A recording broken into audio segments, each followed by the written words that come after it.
Jasad yang kondisinya masih utuh dan wangi meski telah terkubur. Benarkah ada siksaan kubur?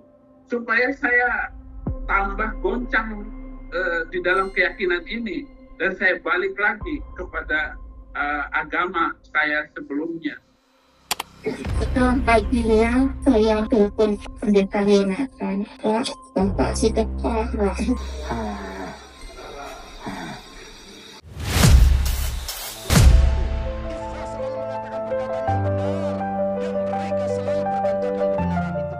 Menurut laporan media fakta, inilah Ali Mahrus, seorang pria kelahiran tahun 1970 di Surabaya yang berhasil menipu dua umat beragama sekaligus, umat Muslim dan Kristen. Di hadapan jemaat gereja, dia mengaku tokoh Islam dari FPI yang murtad dan menceritakan kebohongan tentang Islam, termasuk tentang Nabi Muhammad SAW.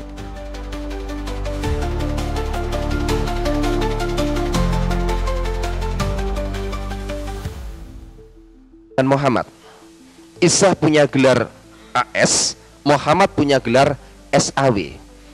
Nah, tapi sayang di Indonesia, dari mulai zamannya Adam sampai turunnya Isa itu semua di belakangnya dikasih AS. Saya nggak mengerti bagaimana pola pemikiran di Indonesia. Saya nggak ngerti dia memakai paham yang bagaimana. Yang jelas gelar ini pengakuan seluruh umat Islam di dunia. Dua gelar ini hanya dimiliki dua nabi.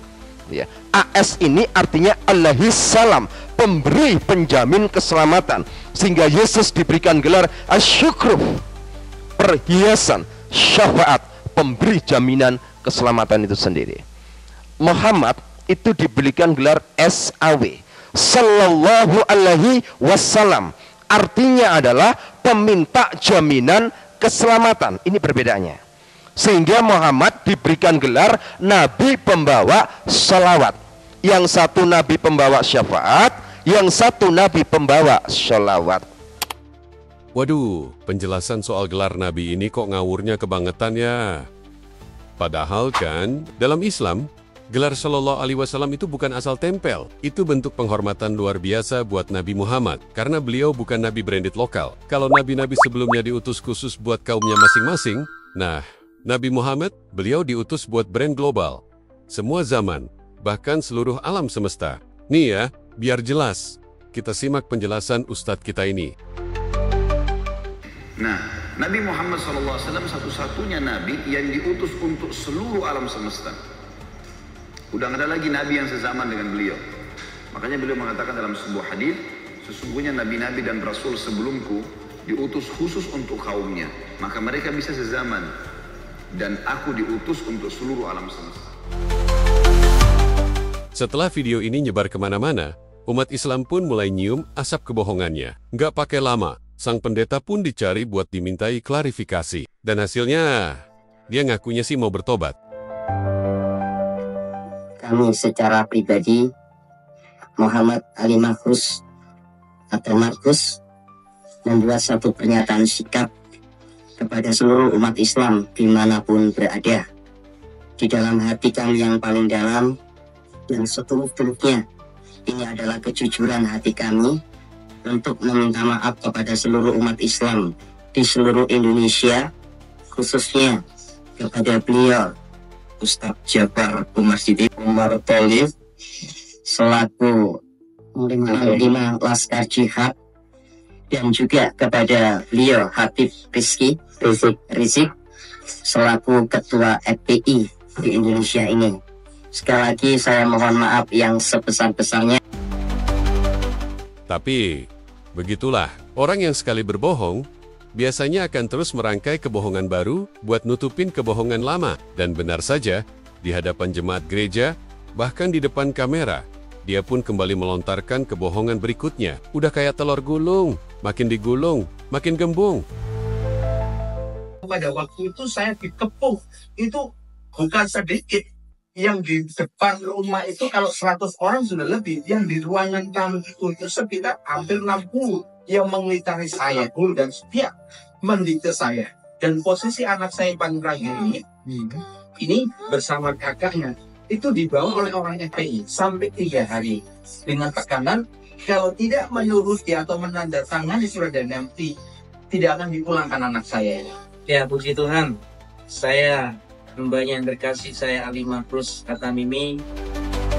Akhirnya, pada bulan Maret tahun 2021, tepat 3 bulan setelah FPI dibubarkan, nyawa pendeta yang mengaku jebolan FPI ini pun ikut dibubarkan oleh malaikat pencabut nyawa, seperti yang diceritakan istrinya di hadapan jemaat gereja.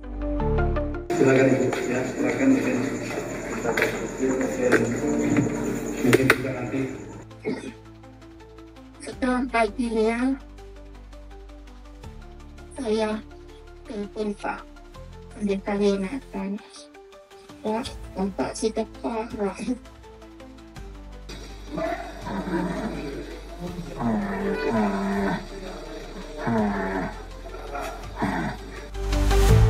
Akhirnya pendeta ini sudah tidak bisa berbohong lagi untuk selamanya. Rupanya menjulurkan lidah untuk berbohong dan menyebarkan kebencian kepada umat Islam seperti ini adalah bisnis yang cukup menggiurkan bagi para oknum murtadin. Yusuf At-Tamimi. Lah ini pernah dan berulang kali dihubungi oleh Saifuddin Ibrahim. Sebenarnya sama-sama melakukan kebohongan di depan gereja. Mohon maaf ya, ini benar yang saya katakan dan itu di hadapan saya. Ali Makrus ini mengatakan, kapan lagi saya bisa membohongi orang Kristen? Karena apa? Sekali datang, sekali ceramah bisa 6 juta. Itu pada tahun 2005. Waktu itu loh ya. Di gereja. Ya, dengan testimoni bohongnya itu. Sama Saifuddin Ibrahim melakukan itu ya demi uang. Demi uang, murtadin berani mempermainkan nama Tuhan. Bahkan tak segan mengolok-olok siksa kubur setelah kematian. Benarkah ada siksaan kubur?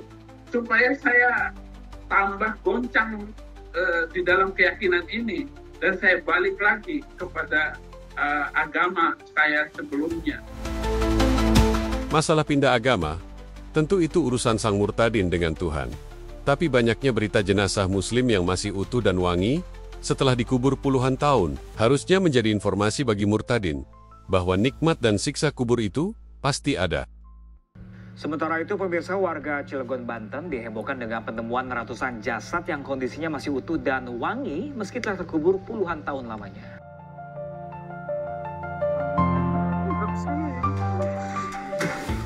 Warga Cilegon, Banten dihebohkan dengan viralnya video pembongkaran kompleks pemakaman umum di Kelurahan Gunung Sugi, Kecamatan Ciwandan.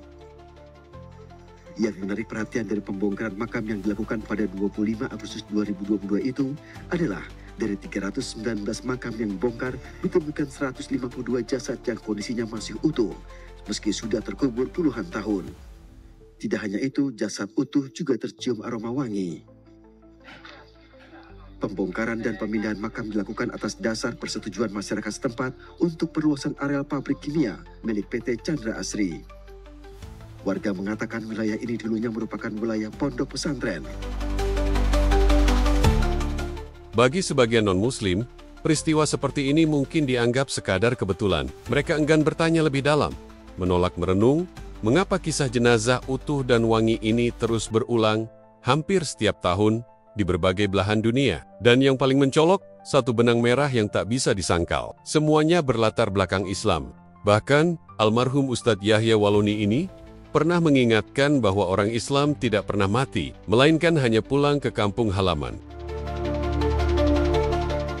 Jadi orang Islam ini jangan kau ancam-ancam dengan penjara, apalagi mati seperti kami, Masya Allah. Al-mu'minuna la ya'mutuna bal yun kolun. Orang Islam tidak pernah mati, tapi mereka pulang kampung. Pegang itu baik-baik. Harta yang paling bernilai dalam hidup ini adalah iman Islam. Harta yang paling bernilai dalam hidup ini adalah iman Islam.